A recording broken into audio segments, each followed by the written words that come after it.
Right, Rosie. Okay, I think we can go ahead and get started. It's my pleasure this afternoon to introduce a former resident of our program and now a colleague as this afternoon's Grand Round speaker, Dr. Steve Galper. Dr. Galper literally and figuratively has a very colorful past in our department. He distinguished himself as the first resident to enter a past joint residency program in neurology and psychiatry, and as such, he was the only PGY6 resident we've ever had in this program. He also often graced our hallways with his colorful pink, orange, or other colored surgical scrubs. All the while, he made a faculty member's day by reminding said faculty member of how eternally grateful he was to be a resident in our program and how fabulous our residency program and department was. I, for one, never quite knew how to take his comments, but like my colleagues, I guess I regarded these comments in the context of Dr. Galper having been a lawyer before he became a psychiatrist neurologist. Following completion of our program in 2004, he participated in a pain fellowship in the Department of Anesthesiology at the Arizona Health Sciences Center. His many accomplishments also include an MBA from the University of Michigan prior to going to the U of A College of Law. Presently, as many of us who know Dr. Galper would expect, he holds a number of positions. He works as a psychiatrist and pain management specialist at Independent Behavioral Health in Tucson. He also has a similar role, which includes neurology at Northwest Medical Center, and he is the Director of Mental Health for the Pima County Adult Detention Center. So right before my introduction of him, he said he was very tempted to show up in an orange jumpsuit. But I see he is appropriately dressed. So this afternoon, Dr. Galper will be discussing the complex topic of fibromyalgia. His presentation is entitled Pain Management of Fibromyalgia. Steve? I know I should sit back here or stand here so that it's being recorded at other locations. Normally I get around much more. The first thing I want to do is I want to thank the clinical faculty that are here. First of all, because I'm amazed they showed up at 4 o'clock in the afternoon. But secondly, not only that, but I was trained here and I feel very grateful for the training I received. So anything that you get here that's right, it's mean I was listening to what they were saying, and everything I say that's wrong, it's because I was napping like those of you in the back row.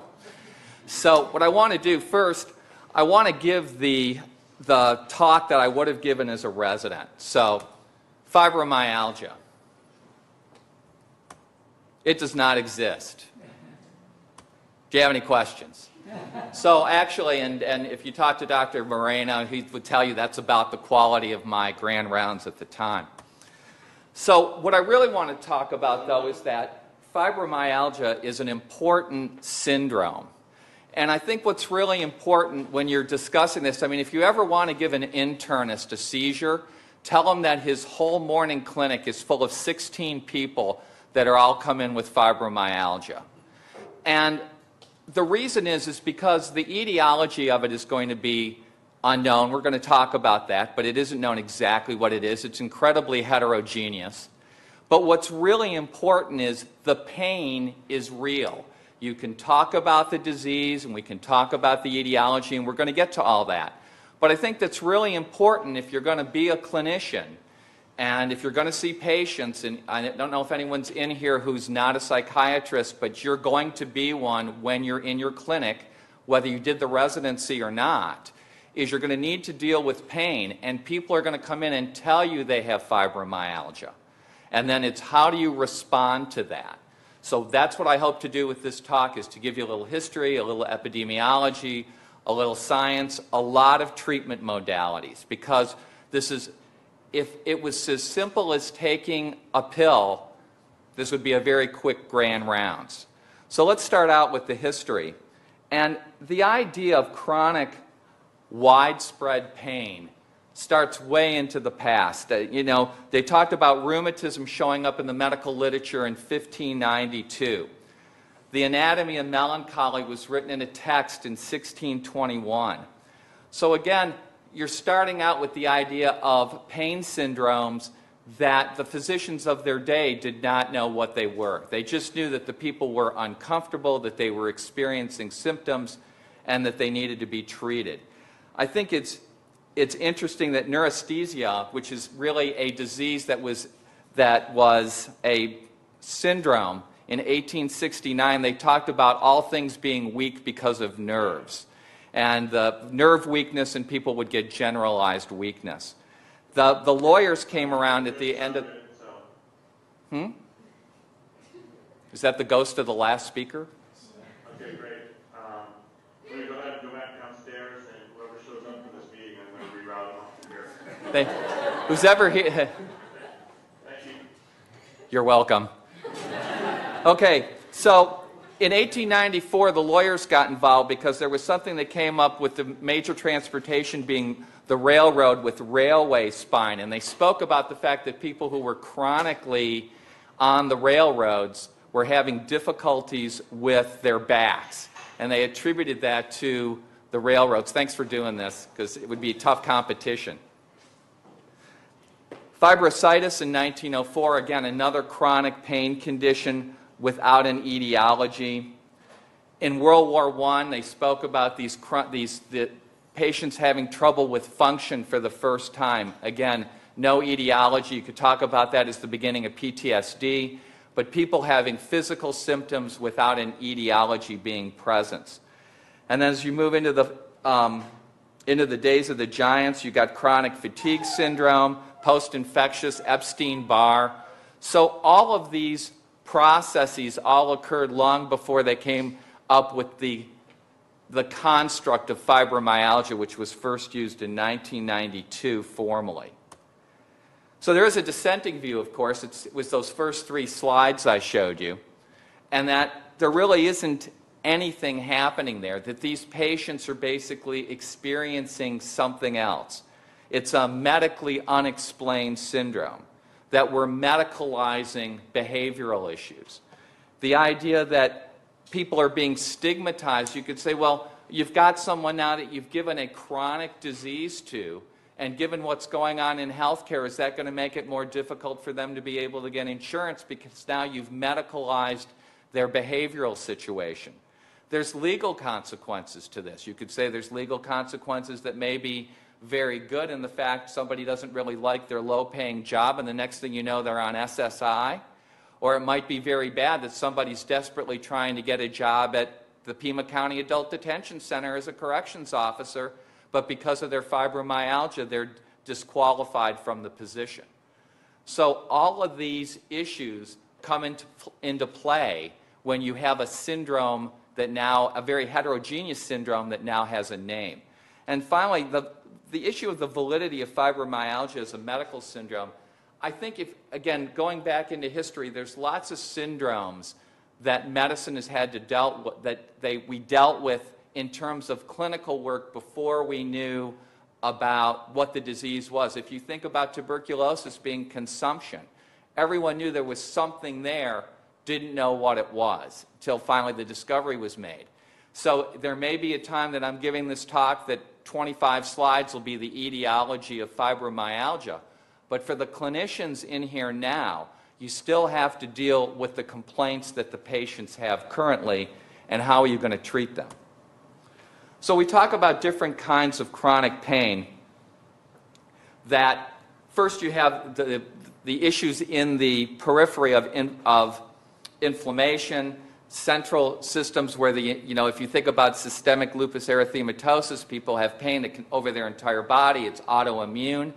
If you think about those of us that are getting to be my age now, the days of the giants await, osteoarthritis, people have damage. It's the wear and tear of your body. You start to have pain in all of the joints. You start to have idiopathic issues, what we're starting to talk about now, where we still don't know what the reason for the pain is. People come in all the time to the emergency room for abdominal pain.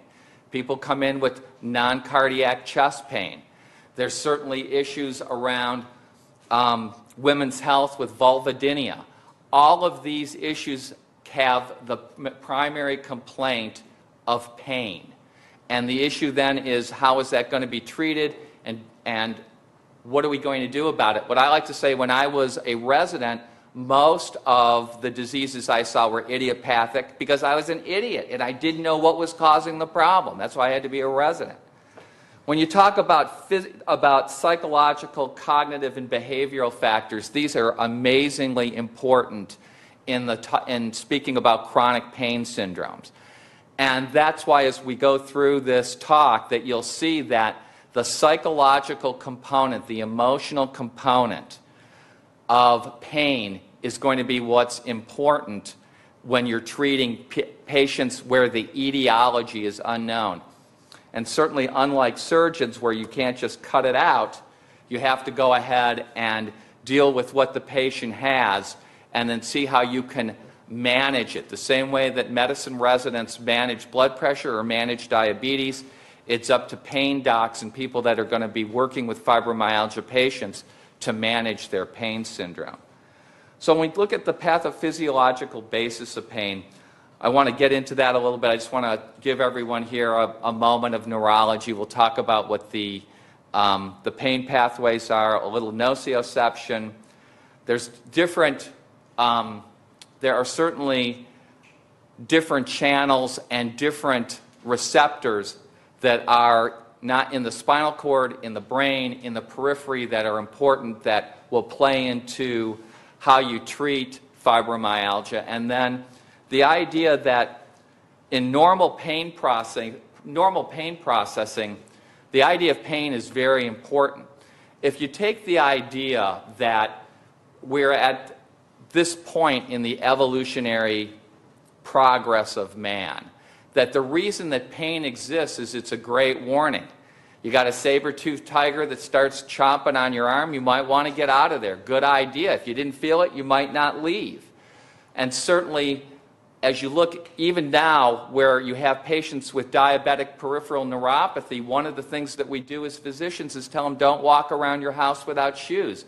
Because if you cut yourself on something sharp, it's much more likely you're going to get an infection than if you're able to feel your toes.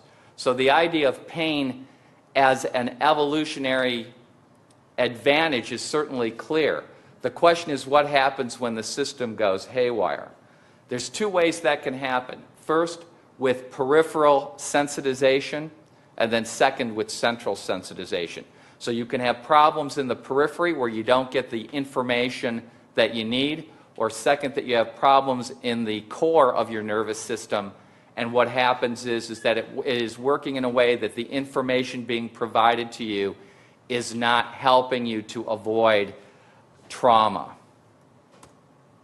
So I'm just putting this up as a receptor that is important, certainly in central sensitization, and that is it's the NMDA receptor, and this is a receptor that is under scrutiny right now in the use of being able to stop pain by decreasing the amount of information, the feedback loop.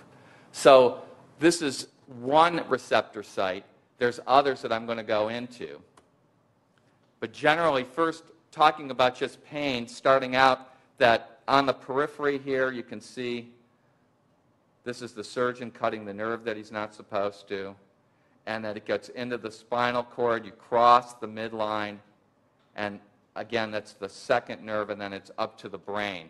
So when you look at the information that you want, if this is a scissor, if it's fire, this is really important information that's coming from the periphery that works its way to the central nervous system and that tells you to get away from whatever's sharp or whatever's hot, whatever it is that can cause damage. The sensitization of C or A delta fibers in the periphery then begin to give you information that's not valuable to you. So what happens is that the sensitization of these neurons cause them to be firing all the time, and that's part of the process of diabetic neuropathy. The other problems that can happen is you can get the recruitment of silent nociceptors, and that is that you have nerves that generally aren't firing at all.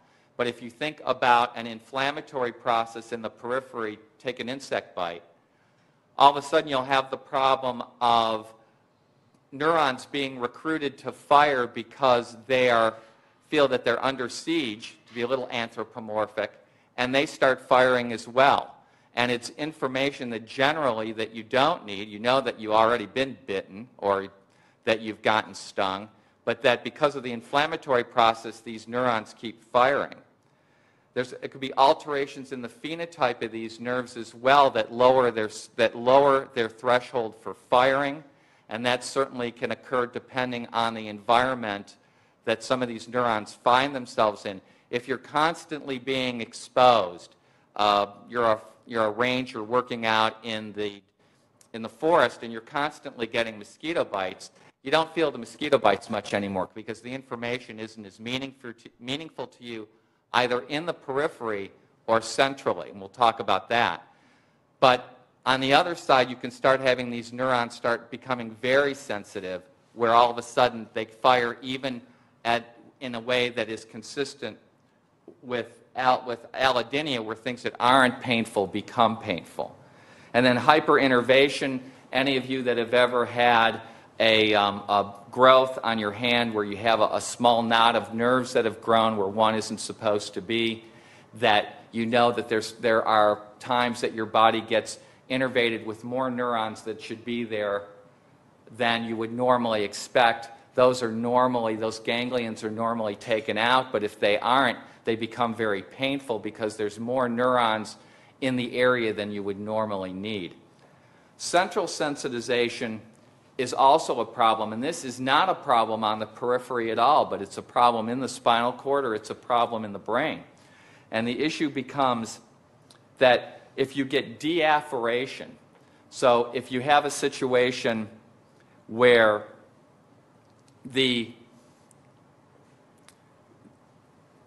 for example, if you lose a limb, that you still may experience people have phantom limb pain, and that phantom limb pain is actually because there's nothing there and the system is looking for something. They say, you know, we had neurons here before, and there's a period of time that patients continue to have the experience of feeling their foot even when it's gone. The problem is when they lose it in a way that is traumatic, whether it's at war or it's in a motor vehicle crash, that last bit of stimuli tends to stay with people and it can become quite problematic. Central sensitization also happens when you have the same kind of chronic, the same types of chronic stimuli over and over again, and what you get is what's called wind-up of the spinal cord. And what occurs in that particular syndrome or that particular problem is that you upregulate different peptides, and what happens is that you experience something more than you normally would. In a way, you can think about that the same way that you would think about sunburn. If somebody slaps you on the back and you're not sunburned, no problem. But in a way, when you have sunburn and you get slapped on the back, although that's a peripheral issue, it's the kind of hypersensitivity that people experience that have this windup that occurs in their spinal cord. And second, and the third is that if you have decreasing, descending antinocioceptive activity that occurs with the NMDA receptor, what occurs is that where normally things are damped down, you don't have that process anymore, and everything's going up the spinal cord, into the thalamus, and into the cerebrum, so you're experiencing that pain without any kind of shock-absorbing system. I want to talk a little bit about the mechanistic characteristics of chronic pain. And I think the important thing here is to take a look in terms of peripheral versus central pain syndromes. And I think what's really important, certainly for treatment, is that in the periphery, primarily that you're looking at inflammation or mechanical damage. When you have central issues, you're talking about central disturbances in pain processing for reasons that we may or may not know. When you look at medications, you know that nonsteroidal anti-inflammatories and opiates are very good. post-surgical, for example. But then when you have problems with central syndromes, and you take a look and use the model of, let's say, migraine headaches, or things that are that are running primarily or almost exclusively in the central nervous system, that tricyclic compounds tend to be more effective.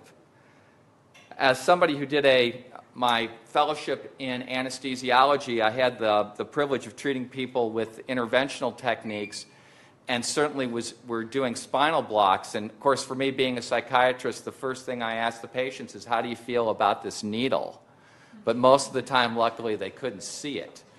But this kind of pain, when it's on the periphery, tends to respond to these procedures, where when you're using when you have central processing issues, it's really the psychological and behavioral factors that become paramount. The examples at the bottom: osteoarthritis, rheumatoid arthritis, cancer pain. These are pains that are more receptive to being treated traditionally with what we think about as pain medications, including opiates. But when you think about, I looked at these as sort of the big four of every this would be the how do you get the medicine resident through his clinic quickly. You give him a patient with fibromyalgia, irritable bowel, interstitial cystitis, and non-cardiac chest pain. And that'll keep them going for a while. You know, if you're the attending, you could probably get a cup of coffee. I mean, the issue is, how are you going to treat that? We certainly know how to work it up, and there's going to be plenty of tests done, but is that really going to take care of the syndrome? So, talking about fibromyalgia specifically, we talk about tender points. And further on, I've got the definition. But basically, there's 18 points, 11 of them need to be positive for pressure. And I think the issue becomes, this is, again, a heterogeneous syndrome. So it's not all 18, it's 11. It's sort of like when you're a psychiatrist and you're in there doing SIGI caps for depression, and you're going for 5 out of 9, you know, it gets the job done. So this is the same thing in fibromyalgia. The issue of muscles in clinical pain is uncertain, because we're actually uncertain if anything is actually wrong with the muscle itself, because if you go ahead and get a CK, it's going to be normal. You're going to run the labs. You're not going to find much.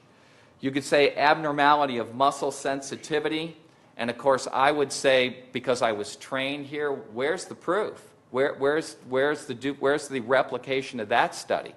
So, and you got to remember, it's like I like to tell the cardiologist, my organ outranks yours. As a psychiatrist and a neurologist, if you don't have a brain, you're not going to be doing a whole lot of thinking. It's what makes us human.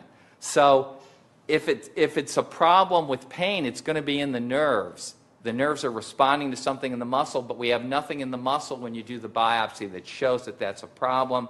Certainly there's myofascial pain syndromes. This is a related entity to this, where the rheumatologists are involved in trying to say, well, is there a problem with the fascia that surrounds the muscles? They really haven't found anything there. And primary hyperalgesia, there really is not a lot of evidence yet. Now remember, as I'm fond of saying, when I was a resident back in the days of the giants, that a lack of evidence doesn't mean it's not true.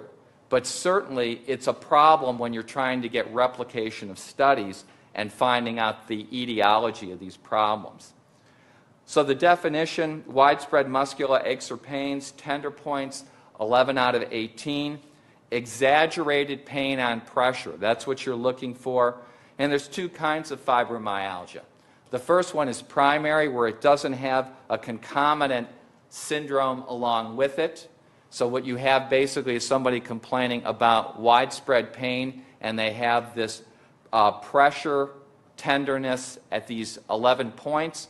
And then you also have people that have concomitant syndromes, whether it's depression, anxiety, irritable bowel, non-cardiac chest pain, whatever it may happen to be, and then you have more difficulty, again, sorting things out. It may make a difference to how you manage this pharmacologically, and we'll have a chance to talk about that.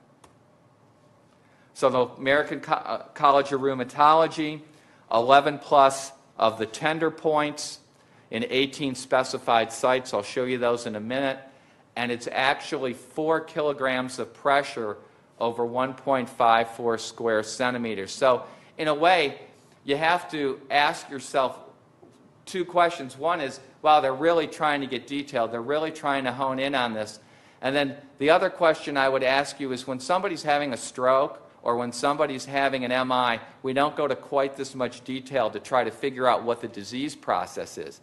Again, we're in the position with fibromyalgia of not knowing the exact etiology, so we try as much as possible as pain practitioners to really make people meet the standard. So it really should meet the definition of fibromyalgia before you tell the patient that's what they have. It's like, for me, it's the idea of, you ever been in a room full of psychiatrists talking about their patients and they say, you know, damn, that woman is so borderline. Attendings don't do that. Only residents do that. But what is it? That's shorthand for saying, you know, I'm really having difficulty with this patient and I need to talk about the countertransference. That's the way internal medicine docs talk about fibromyalgia. Instead of concentrating on the issue of the pain, the issue becomes, it's really, this is a difficult patient. They've got a chart that's number 17 of 25, and they're trying to get through it, and what are they doing with that?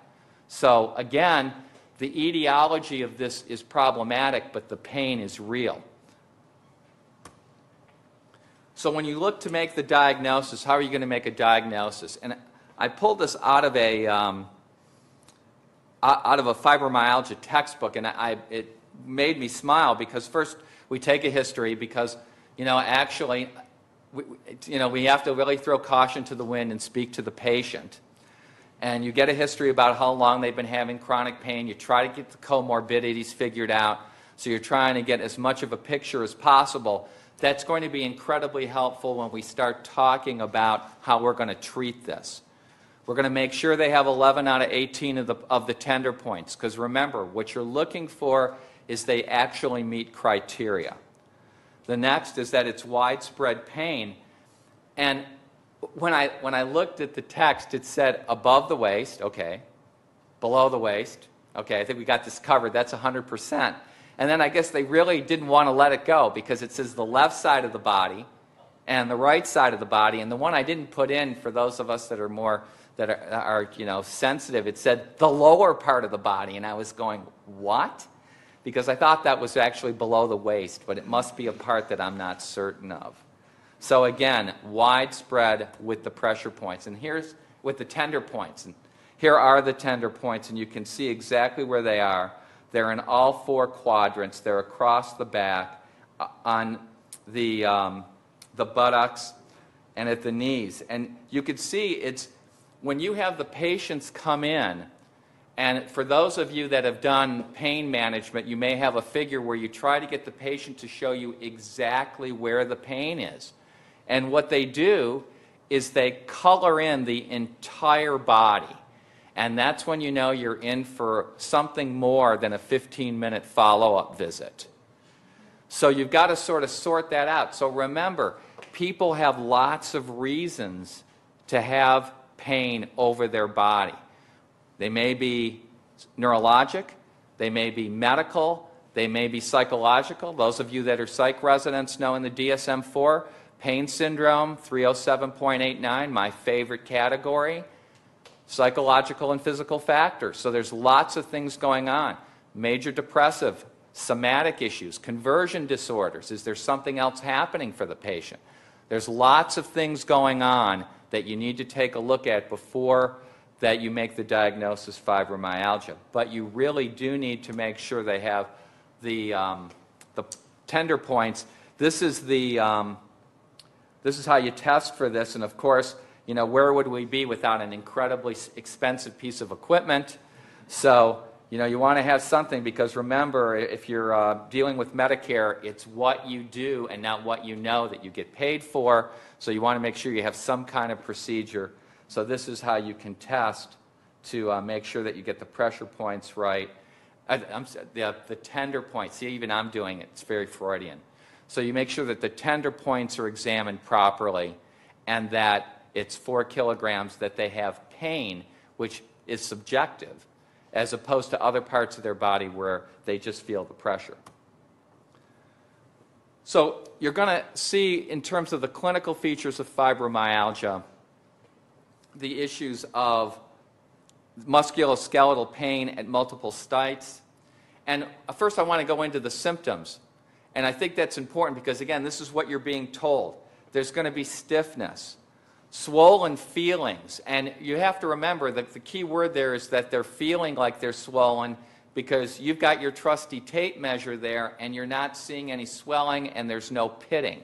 So there's no edema that you're actually able to see. There's non-musculoskeletal issues, general fatigue, sort of the way you feel after call. Do you guys still have to take call? I hear they changed things. No call anymore? So being up all night, that kind of fatigue. Sleep difficulties, which people in the back row don't have here during the talk. The issue, there's a kind of alpha-delta type of sleep that's non-restorative. We'll talk about that in a minute, where people, basically they're asleep, but if you do a sleep study, you'll see on the EEG that they're flipping between alpha and delta sleep. And cognitive dysfunction, so the issue of, they say they're not as sharp as they used to be, they can't remember, they have problems with their cognition in a way that doesn't really sort itself out when you really go ahead and start doing the testing. When you send them to Dr. Ahern to do the neuropsych testing and you find, wait, there's really not a problem here. Associated syndromes, certainly people have headaches while they have fibromyalgia. Irritable bowel is a big comorbidity. And restless leg, which has become much more prevalent since the commercials. So, again, all of those syndromes certainly are comorbidities of fibromyalgia. I want to talk a little bit about signs, which is something that you can see.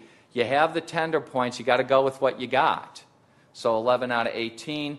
You have to have 100% of your patients have that, because if they don't, then they don't have fibromyalgia. Skin fold tenderness, 60% of patients complain about that. Cutaneous hyperemia, 50% where you can see engorgement. That's an interesting problem because it gets to the crossover of complex regional pain syndrome. And finally, the reticular skin discoloration, where it looks like there's a net that's being formed over their skin, but they've only seen that in 15% of the cases of patients that meet criteria for fibromyalgia. So here's a SPECT scan. This isn't I put this up because there's so much controversy. I'm not going to end that here, but I want to just put it out there that the idea is, I think that PET scanning, SPECT scanning, all of these tools are going to be incredibly valuable at some time in the future. But they're not incredibly valuable now because of the problem of being able to duplicate the results. What is being shown in this by the author, and I apologize, a lot of my footnotes didn't come out, is that the brain with the fibromyalgia is the posterior aspects in red, which means, according to this author, that there isn't as much activity, so there's not as much glucose take-up as in the front. And you can see the difference between the normal brain over here. But the problem is if you would take these SPECT scans and take 100 of them and show them to 100 rheumatologists or psychiatrists or nuclear radiologists, nobody is going to be able to pick the disease out of the pictures. It's not pathognomonic for the disease. When people do a diffusion scan after a stroke, it's very clear the patient's stroked.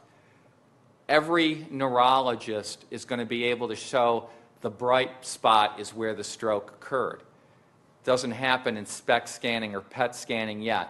I think that as research goes on and this becomes more refined, and we really learn how to read these, first there'll be the point of it being in academic medicine, and it'll eventually filter down to the practitioners to be able to use these for diagnosis. Let's talk a little bit about modulation. And again, interesting because you're talking about the holistic aspects of the patient here. When you look at the complaints of the patient, when you say what makes things worse, weather makes it worse, it's cold. Well, we all must have fibromyalgia because I'm from Detroit and I'm not there anymore, so I came down here to make sure I didn't get fibromyalgia. Poor sleep, well, that's going to make you feel worse. Anxiety and stress, like the way I felt before the talk started. All of these things, I mean, that feeling in your pit of your stomach. So again, these kinds of stressors are going to aggravate. The patients will tell you that the intensity and duration of their episodes are higher. Noise. So again, coming out when they do the population-based studies. What makes things better? Local heat can make things better.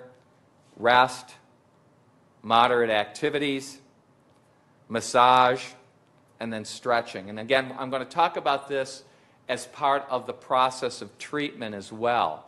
But I think what you can look for, again, is what you're treating is really the patient in a much more global way than what you normally think about when you're treating someone for a very localized injury. Talk a little bit about epidemiology, which is the prevalence. They did studies that 1 to 11% of patients have fibromyalgia, that the prevalence in primary care practices is anywhere between 2 and 22%. So obviously these patients are seeking you out. So they're seeking out medical help for this pain syndrome. And then it was interesting that they did a study in Finland that was population-based about who met criteria for fibromyalgia.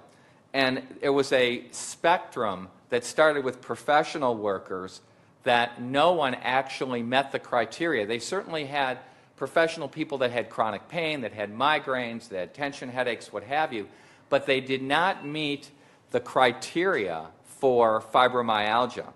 And then if you were a service worker, it was a little bit higher. If you were an agricultural worker, it was a bit higher. And finally, if you were never employed, that in Finland, 1.9% of people had fibromyalgia. So you could see either one, you could say that going to college is very protective. You don't end up with fibromyalgia, although on the other hand, it's only a 2% chance that you're going to get the disease anyway. So why work? So you can take a look at that both ways. So again, the interplay between what you may think of as job satisfaction and in a Western society not being employed. High-risk groups. Age of patients that have fibromyalgia, this is a very broad bell curve, but it's usually in the 40s to 60s is where you have the greatest prevalence of patients. Gender, it's women, and the literature is anywhere from 1.5 to 3.5 to 1 for men. So it's primarily a syndrome that strikes women, and again, women that are in that 40 to 60-year-old age. If you also look for other high-risk issues, negative life events, and this was very broadly put in the population study I saw. It could be anything from losing your job, death of relatives, divorce, trauma in the sense of losing, like fires. They actually had some aspects of people having this disease that would start after they had financial losses. I guess all of Wall Street will have fibromyalgia. We're a year into that now, certainly the people at Lehman. So what you look at then is that these kind of psychological distressors, these psychological stressors may go ahead and exacerbate someone or put someone over the edge of someone having a predisposition. Disturbed sleep. I was talking a minute ago about non-restorative sleep is an issue. And then finally, trauma-related fibromyalgia. When they look at when the disease starts, there's either the issue of low-level mechanical trauma. I think of whiplash, going back to my prior profession, or major psychological trauma. If you think of people that, soldiers fighting in Iraq or Afghanistan, major auto accidents where you're involved not so much physically, but just the idea of walking away from what may have been a very devastating crash. Certainly the issue for people that are the subjects and the victims of violent crime, sexual assault. These people have a higher proportion of fibromyalgia after those events. Talk a little bit about money. I have an MBA. Healthcare costs. When you talk about what you're up against now, trying to revamp the healthcare system, look at the costs that you have. $7,000, almost $8,000 per employee if they don't make a disability claim just to do the workup. $14,000 when they make the disability claim, and it may be even higher if they get on Social Security. Individual costs in terms of lifestyle, lost days of work, and the long-term consequences.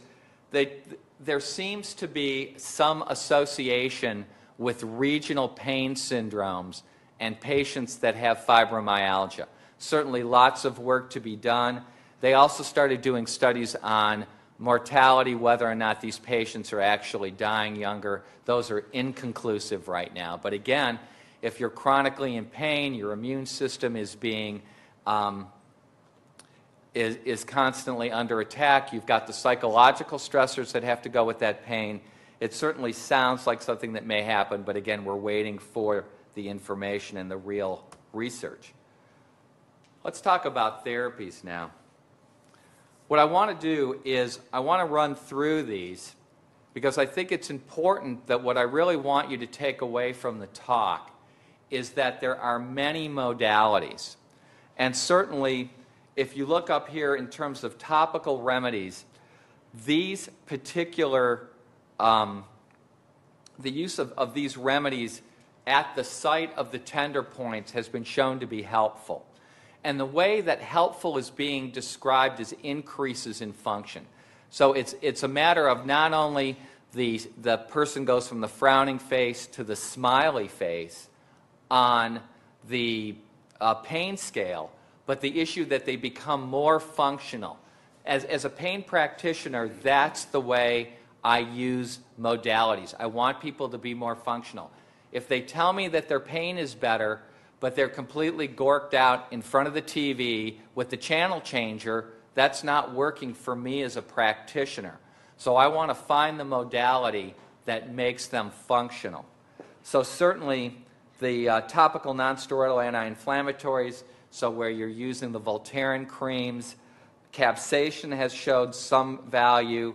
Local anesthetics, the lidoderm patches have been valuable for some patients. Tender point injections, and they've used Botox, steroids, xylocaine, and last but not least, just sticking a damn needle in it and seeing if something happens. And there is data that shows if you dry needle a tender point, that it actually responds and becomes less tender. What's the pathophysiology of that? The question is that you may be, that it becomes an issue of desensitization of that point by constantly dry needling. It's tough. It's hard to know what that is, and certainly with the Botox and the steroids, I would tell you, one, you don't want to put that stuff, otherwise nobody's going to be moving. And the second thing with the steroids, the next thing you're going to be treating is osteoarthritis and certainly problems of bone degradation. So you certainly don't want to be using a whole bunch of steroids at these points, although maybe you can get these patients to hit 700 home runs. So there's also a lot of devices that you can use. We talked about massage, the heat therapy, Balian therapy. Basically, these are different kinds of applications of either massage or heat or ultrasound or water. And what you're trying to do is you're trying to stimulate the nerves on the periphery in a way that either slows down their firing or confuses them. The transcutaneous electrical nerve stimulation, a TENS unit, is set up so it sends a different vibration, a different signal to the brain so that the pain signal is not being as clearly interpreted by your brain. So it's the idea of confusion. It's the same thing that when you put in the nerve stimulators that are implanted. The systemic therapies on the medication, certainly for those of us that are treating patients, this is where the money may be initially, and you want to set up an algorithm for yourself. I think what you need to determine is what is going to work, and it goes back to the beginning of what I was speaking about in terms of central versus peripheral. The tricyclics are excellent medications to use primarily as a first attempt. The SSRIs have shown to be effective as well. However, when you look at the medications that are actually FDA approved for fibromyalgia, it's the serotonin and norepinephrine reuptake inhibitors, the, it's duloxetine, and also the, I'm going to use the trade name because I'm not going to be able to find this, the Savala, which is the new one. And the question becomes with those, what's being done, and what the working hypothesis is that these are helping in terms of central processing. So again, and you have to ask yourself, if people have chronic pain, the fact that antidepressants will make them feel better certainly shouldn't come as a shock to anyone in here. But it's the idea of what medication can be used and what's your algorithm going to be for using them. Certainly when I have patients come and see me, I'm first using the serotonin and norepinephrine reuptake inhibitors, and I'm looking at the anti-epileptic drugs such as gabapentin and son of gabapentin, which is pregabalin. And the reason that I use those is the mechanisms of action are different. But let me tell you, when you're out there in practice and the patients don't have any money because they're on Access, who doesn't want to approve anything, I tend to start with the $4 Walmart drugs. So it becomes my algorithm is the tricyclic antidepressants after I make sure to evaluate the patients for suicidality. I then go ahead and I'll use something like whether it would be Effexor, which is now off patent and is generic, and then I'll use gabapentin first. That may not work, and we may need to go to the medications that are a little bit more expensive. They may be more effective, and they're certainly FDA approved. But I think it's important, again, about making sure that you know who your patient is while you're treating them. The sedative hypnotic medications I'd stay away from. I don't have much use for Ambien, Lunesta, certainly back in the past using Halcion. Those medications may help people sleep. I don't think it's going to help with the pain of fibromyalgia. You also want to make sure that you don't affect their sleep cycles and give them bad sleep architecture. Anti-inflammatory drugs may be helpful. However, again, you wouldn't think that that's going to be first line for fibromyalgia or a central processing problem. And last is opiates. And, you know, I'm running short on time, but a little bit of just a moment about that. The first thing is that opiates are not a first-line drug for fibromyalgia. And I think that certainly the use of opiates in chronic pain is a talk all its own that I would be happy to come back at some time to discuss. I think the important thing about using opiates is to hearken back to Ronald Reagan, because the one thing I learned when he was president was to trust and then verify. And you want to make sure that your patients are using the opiates the way you're prescribing them. And second, in order to verify that, what you do is you can have them draw, so you get urine samples, you count their pills, and you get on the website for the Arizona pharmacy so that you can call up who else is prescribing medications that you don't know about. And that's the Arizona Controlled Medication System. And I can't think of the whole the whole name of it, but I can tell you that I have had quite a few talks with my patients who didn't tell me that they were getting opiates from other docs.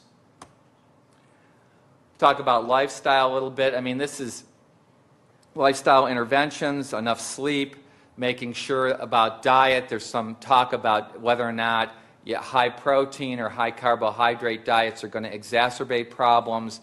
The climate, if you don't want to live in Detroit, don't live in Detroit. So people that are having problems with the cold, they don't want to get cold. Controlling fatigue and controlling stress. If I could actually make this happen for my patients, do you think I'd be standing here doing grand rounds? I'd have a big office in New York. This is the goal. So the idea, what this slide is all about, is management. It's giving the patient the opportunity to change his environment in a way that he or she will do better. Exercise, I'm looking at the clock here. Again, I apologize. I think that exercise, the take-home message here is that it's not to be strenuous, everything in moderation. I think that if you look at the data, that all people with chronic disease, chronic pain, will do better with moderate exercises. Cognitive behavioral approaches, I think from this, again, you want to give patients the skill. It's so difficult when you're not a psychiatrist, when you're not able to spend time with the patients to talk about building skill sets. I think in the history, finding out their emotional state, beliefs and behaviors, how they act is really important. What you want to impart to them is education and cognitive behavioral therapy basics. There are 2 books that I use all the time for pain management, including fibromyalgia. One is Dennis Turk's book, The Pain Survival Guide. It's an excellent book to give to patients, less than $20. And the other book that I've been using since I was a resident here is Marcia Week's book, Hope and Help for Your Nerves, that I learned about when I was in the Department of Psychiatry. I only wish that I got a quarter for every one of those books I told a patient to go out and buy. Those are excellent tools. They are workbooks to help people be able to cope, and it puts them in charge of their own disease. And complementary and alternative medicines, I think the interesting thing is, as I went through this, the big problem is there is no real data about these therapies being replicated. There's lots of case studies. There's lots of population studies. Anecdotal evidence abounds. All you need to do is get on the web. But the issue is, you can tell your patients, I'm a do-no-harm kind of guy. You want to eat broccoli? Nobody but President Bush is going to be concerned. On the other hand, this is something that you really, there is no real data for. So again, if it works for your patient, I think it's really important. But whether or not it's really going to get the job done, you'll have to wait and see.